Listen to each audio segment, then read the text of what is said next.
қызмет алуға. Осы керек өңірінде өмір бақи тек қана солай. Сондай құқық бар орыс тілдерде де. Сіз соны нақтылы айтқансыз, ол сіздің қолыңызда соны орындаймын. Бірақ та сіз соны орындаған жоқсыз. Сосын тендерлардың, нелердің текст спецификациясына, сосын ерекше нелеріне, шарттарына, лицензиялардың қызмет болу керек. Міндетті түрде салонда, медициналық мекемелерде, дәріханаларда қазақ тілінде. Әлде міндетті емес пе бізде Қазақстан Республикасында? Қазақ тілі міндетті емес пе бізде? Міндетті, я заң бойынша міндетті. Аубакирова сізде. Енді білмеймін, бүкіл енді біз қазір қолымыз жетпей жүр, оны сотқа беруге. Мүмкін соған нетіп басқаларды. Өйткені ол бар заңды жоққа шығарып отыр. Ол айтып отыр, жоқ, сізге міндетті емес қызмет көрсетуге қазақша. А заңда бар. Анда жазылып тұр былай. Ақпаратты, қызметті жеткізу керек. Анда жазылып тұрған жоқ. Ол айтады, қызмет көрсету керек. Ол басымен ойлай ма, жоқ па? Сатушы, мен тұтынушы. Арада аман жазып отырмыз ғой. Сіз маған бір булка нан беріңіз.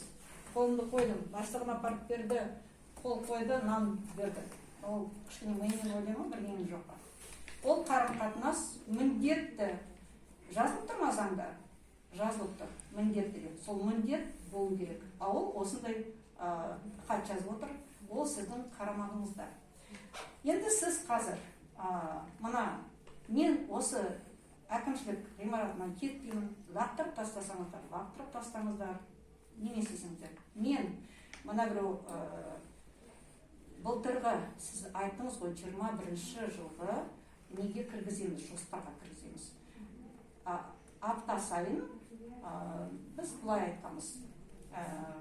Кәсіпкерлікті дамыту, прокуратура, мәдени және тілдер, кім тағы да қатысты, ТКШ, тағы да бір нелер, енді қатысты нелер, полиция, солар айтып тұру керек. Мінеки, осыны әртүрлі заңдармен, бізде заңдар барлығы мемлекеттік тілді қолдайды. Ең бастысы тұтынушылар заңымен. Бір рет қыр соңынан жүріп, видеоға түсіріп, бір рет айтқыздым, болды. Содан кейін алып бір жыл, 30 жылдық түктеме болған жоқ. Енді мен осыған шешінген судан тайынбайды дейді ғой. Мен мінеки осылай шешініп келдім былайша айтқанда, суға түспекші. Сондықтан айзада, мінеки, берсең қолынан, бермесең жолынан деген сияқты, мені өлтіріп түрмеге отырғызып тастамасаң да, мен осыны апта сайын хабарлап тұруға, және де неге апта сайын хабарлап тұрасың десе, дискриминация фактілері бар деп. А дискриминация фактілері мыңдаған бар бізде, Келіко қаласында, өңірде. Мінеки сол талап. Сосын, біреу тендерлардың, ол да сіздердің қолдарыңыздан текст спецификациясына, жаңағы лицензиялардың ерекше шарттарына кіргізу. Қызмет болу керек, көлікте, дәріханада, сайтанда, қызмет көрсету сервис орталықтарында міндетті болу керек осы мемлекеттің тілінде. Немесе тұтынушылар заңына сәйкес 24-ші бап 1-ші пункт. Онда міндеттеліп тұр.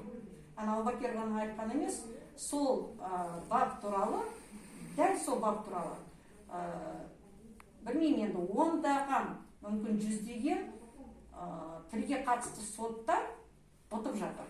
Аубакирова бізде сондай данышпан ба бізде, басқа судьялар, ұтып жатқан адвокаттар, ұтып жатқан заңгерлер, олардың милары көп ми. Аубакирова айтып тұр, мінеки, сізге ешкім міндетті емес, 100% міндетті. Сол, енді тағы да айтып берсіздер, мінеки, мен анда жаздым, сол постты көрмеңіз мүмкін емес. Тәуелсіздіктің алдында, мінеки, сіздер мені 3 штраф, сот, полиция, сосын тағы да айтыр, Көшкін полициясы, сот, сосын тағы да қапелімде айтыр, биліктің ұштармағы былайша айтқанда, соны мінеки қазір мен тағы да несіз отырмын, мен соны камераға әдейі айтып отырмын, өйткені мен тынысым тарылады, ауам жетпейді. Осылай, сіздер тағы да маған қазір штраф салсаңыздар, мен оны сіздерге айтып отырмын. Тағы да Айзада маған шырақ салсаңыздар, мінекей, өздерің білесіңдер.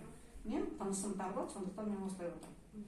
Мінекей, мен айтарымды айттым, енді трамвай жөнінде. 100% акция сіздердің мемлекеттің қолында.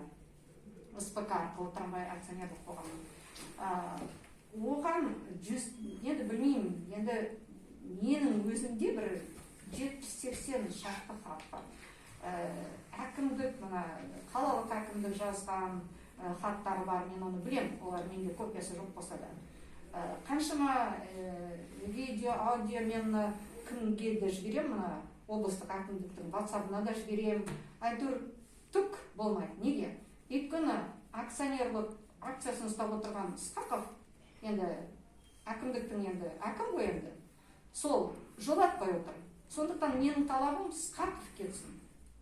Не сол кімге бағынышты сол трамвай басқармасы? Не СПК кетсін? Енді Муслимді өзін айта алмаймын, өйткені естіп отырмын, оның әкесі қайтыс болды деп бірінші, екінші ол енді мұнда ең соңғы енді адам, былайша айтқанда сол әкімдікті СПК-ны алса. Одан емес барлығы үстінде акцияны иемденіп отырған, қазақ тілін жолатпай отырған мінекей басшылар кетсін. Неше жыл, мен 10 шақты жыл трамваймен арпалысып келе жатыр. Сіздер мен қаншама әкімдікке неше рет мен айттым, 2 сөзді жаттатқызыңыз, жол ақысын төлеңіздер деп. Соны әкімдік сіздің қолыңызда.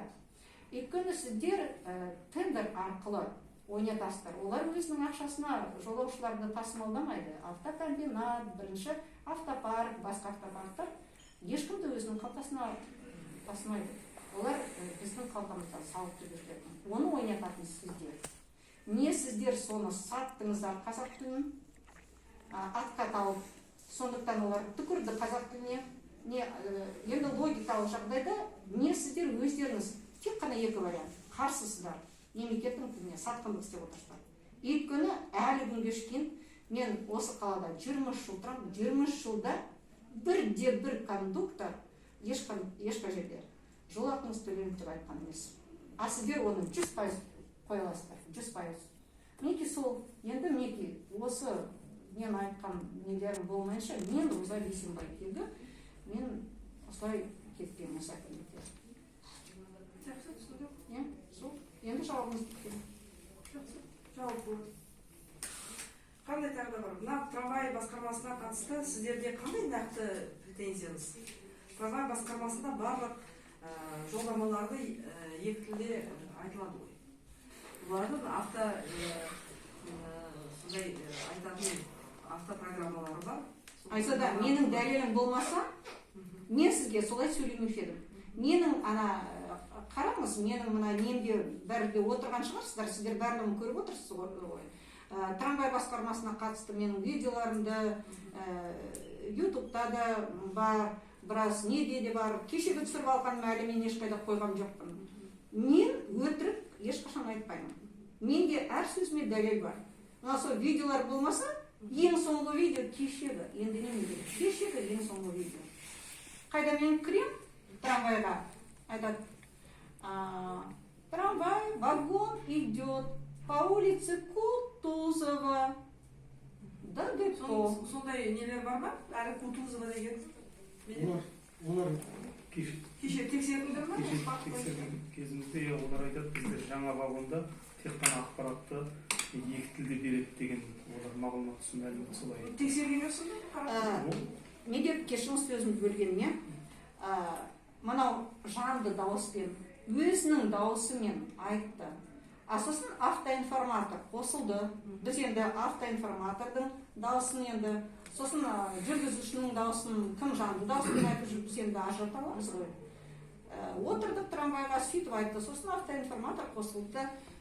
Аялдама осындай, келесі аялдама осындай. Болды бітті.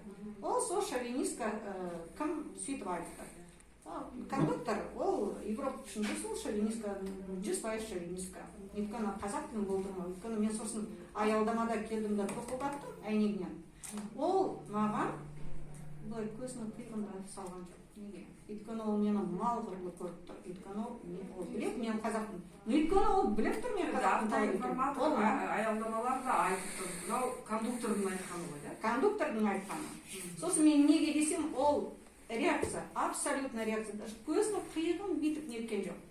А содан кейін, мына жанжал не болғаннан кейін мен видео уже айтып тұрдым, комментарий нетіп тұрдым. Ана видеом әлі шығарған жоқпын ешқайда. Көреміз сол видеоларды. Әйтеуір мұршам болған жоқ.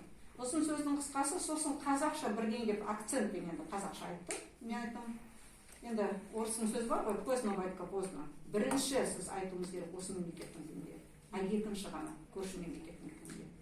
Сосын провокация жасап, бір не, вот эта женщина ходит, жай кәдімгі мен сияқты жолаушы провокацияны толды маған сөйтеді. Менің қолымнан телефонды жұлып алдым.